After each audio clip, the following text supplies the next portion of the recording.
So this video is going to be on the Noveske Gen 4, a good decent overview on the rifle. I'm going to show off the rifle, so if that's all you came to see, I'll show off the rifle and then I'll probably ramble after that. So if all you came to see was the features of the rifle, you can check it out and then bounce out. And then of course, like I said, I'll probably do a little bit of rambling afterwards. So I picked this up a little over a week ago. And this is my first Noveske that I've personally owned.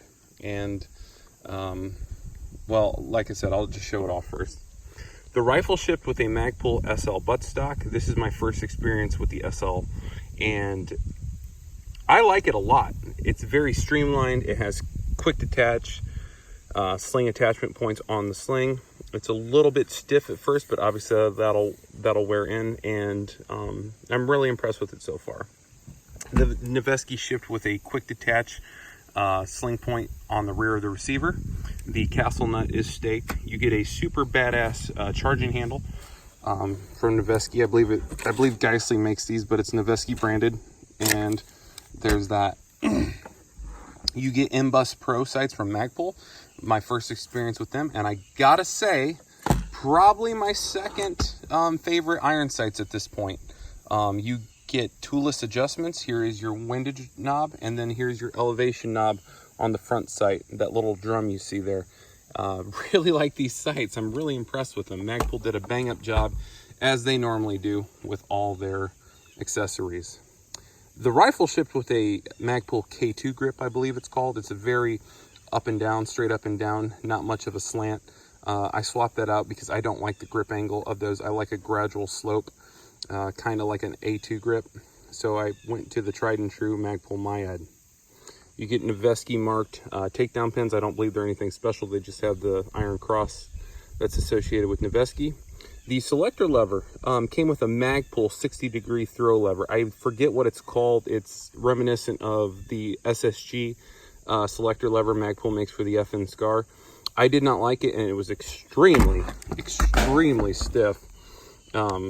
So I put a super badass ambi safety with a short throw on the right side selector lever on there. The trigger is a Geissele SSAE. That is what I put into it. I believe it came with an ACT trigger. I don't like those, and the older models I believe ship with Geissele SSAs. So they should have stuck with that, and for what you pay for the rifle, I believe that should be the standard. But anyway, that's what I threw in the gun.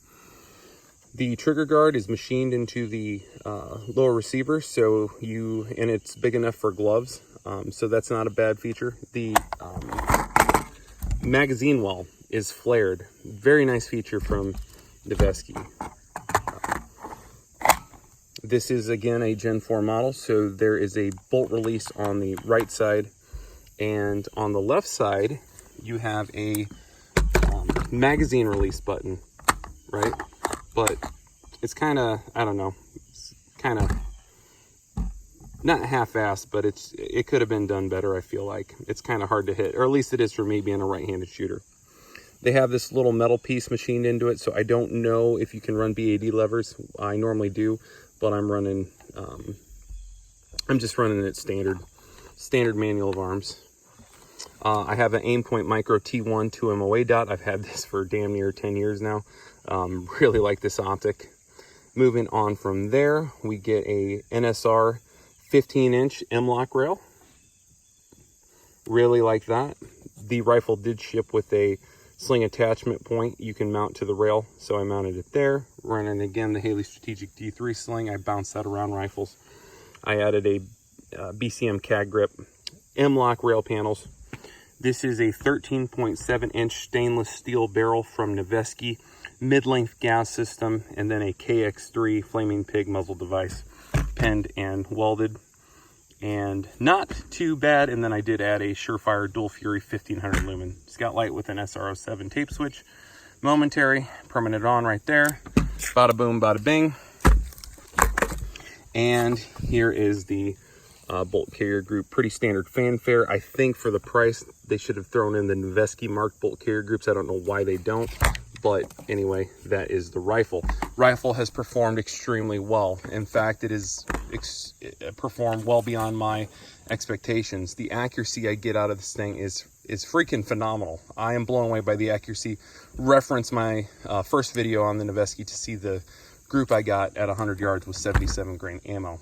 So anyway, guys, that is basically it. Reliability's been top notch. I only have 500 rounds through it, so I can't make a judgment call on that. But I mean, Noveske has a reputation for just being a top-notch rifle. And after having shot it, I am blown away. I am truly blown away by this Gen 4 Infidel. Really awesome rifle. So that's the review, guys. Now I'm just gonna ramble. So Noveske has always been a weird one to me. And granted, I have not followed Noveske. I am not as super familiar with the history of it. I've just always known it to be a quality rifle. So I haven't been following it like I have Knights or LWRC over the years, so I don't exactly know all the details. But to me, Noveske always been an odd one. And why I say that is, again, just like Knights Armament, I discovered Noveske through the old Magpul DVDs, and I loved the way they looked. But whenever I looked at Noveske back in the day, you could only find uppers or lowers. Very rarely did you find them together. I'd look on the internet picture threads and forums, and I would see a bunch of Noveske components, but rarely did I see back in the day a 100% complete Noveske rifle. Noveske has always been known for their accuracy, but I just didn't realize how good the accuracy was until I owned one for myself. Now, if you also look on my channel, a couple of years ago, I shot a Gen 3 Infidel. That was my brother's. He picked it up. I liked it. I thought it was cool, but it was key mod. I've never been a huge key mod fan. I've definitely given it a try, but I've never been a huge key mod fan. I much prefer M-Lock, and the Gen 4s are now, that's kind of the standard going forward, it seems like. I really do believe that Picatinny and key mod are going the way of the dodo. M-Lock is going to become the new standard, or what Picatinny used to be. So anyway, that's kind of my thoughts on that. So like I said, never could find a complete Noveske rifle up until, I don't know, the past, what, 5-6 years? Someone correct me if I'm wrong. They've started to become a lot more common. I think they kind of started out like BCM did. If you remember back in the day, BCM just made uppers, and then they made lowers, and finally they, you know, graduated to making complete rifles. So I think Noveske kind of started out the same way, but again, someone correct me if I'm wrong. The rifle did ship with one 30-round PMag, and it did come with some sling swivels you could attach to the QD attachment points. I just use quick detach slings. I was going to do an unboxing, but there's already a couple videos on YouTube that show the Gen 4 being unboxed. Sean Havoc has one on his channel, really cool unboxing. So go check that out if you want to see one fresh out of the box. I just couldn't wait, and I didn't see the point since there's videos on YouTube already showcasing that. So how would I rate the Noveske compared to some of my other rifles? Again, kind of too early for me to make a honest-to-God assessment and be genuine, because again, this is only the second range session I've had with it. Only have, you know, 500 rounds through it, a little over. So I can't make a good judgment call. But based on the history, based on what other people have said, I would say that this is on par with every other high-end AR-15 that's out there. I mean, I'm truly blown away by the quality you get with this rifle. Price-wise, you're going to pay north of $2,000 for a Noveske, at least brand new.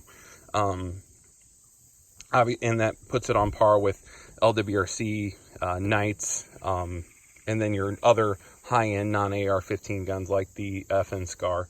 You get the idea. So is it worth the price tag? I would say it is. It is one of the best feeling AR-15s I've ever held. It just feels really good in the hand.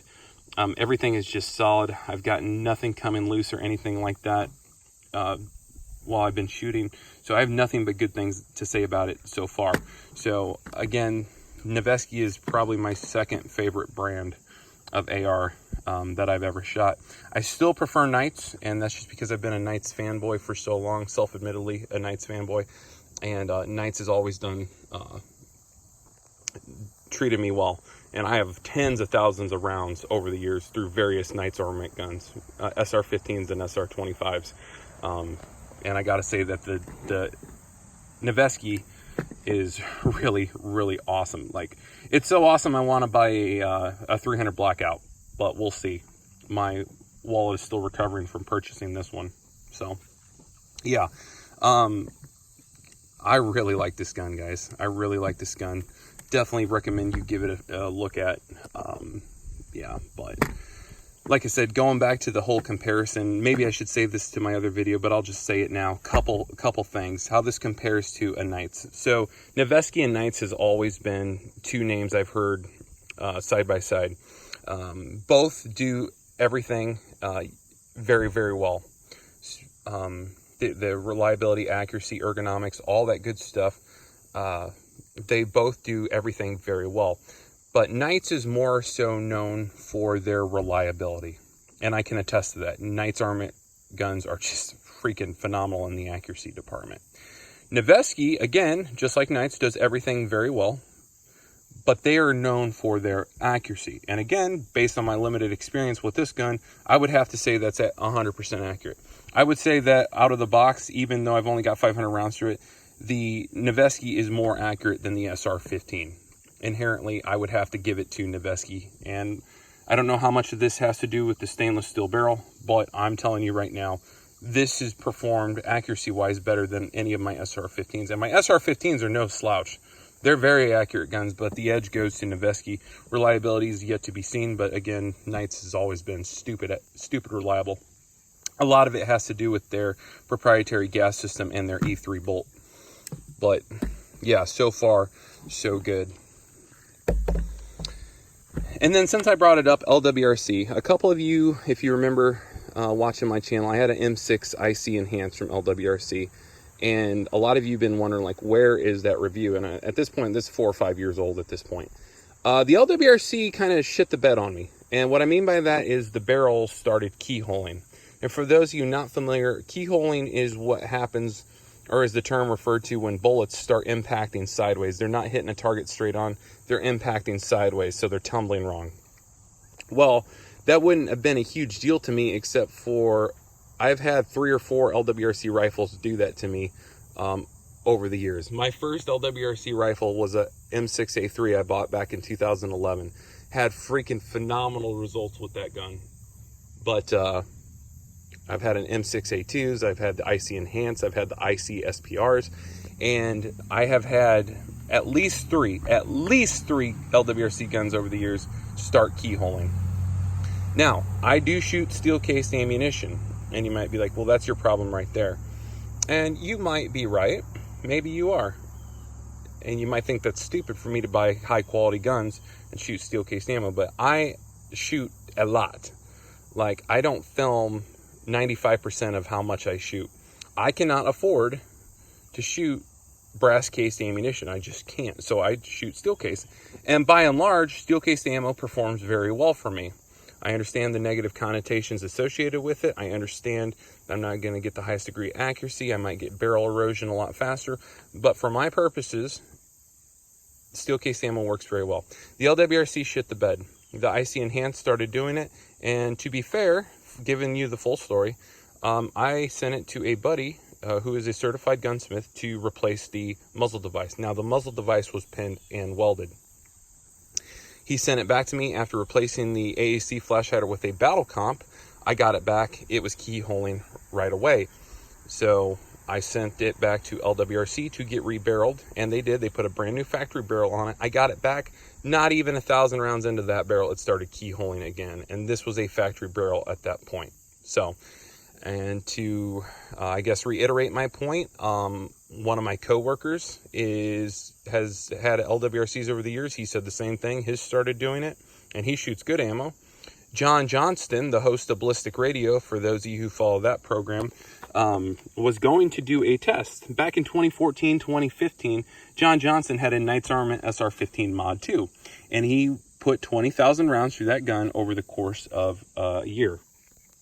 He did not clean it, he just lubricated it, and he had 0 stoppages. Technically, he had 1, but I believe he determined that was not any fault of the gun. It was a magazine-related issue. But even so, let's give it the benefit of the doubt. 1 stoppage and 21,000 rounds without cleaning it, freaking awesome. Well, the next year he was going to do the LWRC, I believe it was the Tricon model, and it shit the bed. I actually messaged him on Facebook, and I kind of asked him like what happened, because I was looking forward to it, because I like LWRC too a lot. I still like LWRC, but he said his barrel started keyholing and he had to halt the test. And to add one more point, one of the people I follow on Instagram, Amy556, she's a big LWRC shooter. She started having the same issues. Her barrel started keyholing. Now LWRC took care of her, and LWRC's customer service is very good, but their barrels started keyholing, okay? And mine were under 5,000 rounds. Some of them were less than 1,000 when they started keyholing. And to me, that's unacceptable. Now, with that being said, I still like LWRC, but that's why I don't own an LWRC, is because of the keyholing issue. They have to figure out what's going on with their barrels, because it's been a problem I've observed personally. I know several people personally who've experienced it, and I've heard a couple other stories on the internet for whatever that's worth. But that is kind of why LWRC has fallen out of my good graces. But like I said, this is the Noveske Gen 4 Infidel. Very pleased with the performance of it so far. I'm sure you'll see more of it on the channel as we move along. I'm not going to keep a round count or anything like that. It's just kind of my shooting experience, but I wanted to get this video out there. If you have any questions about anything or any comments, please comment down below. And guys, I really appreciate you watching.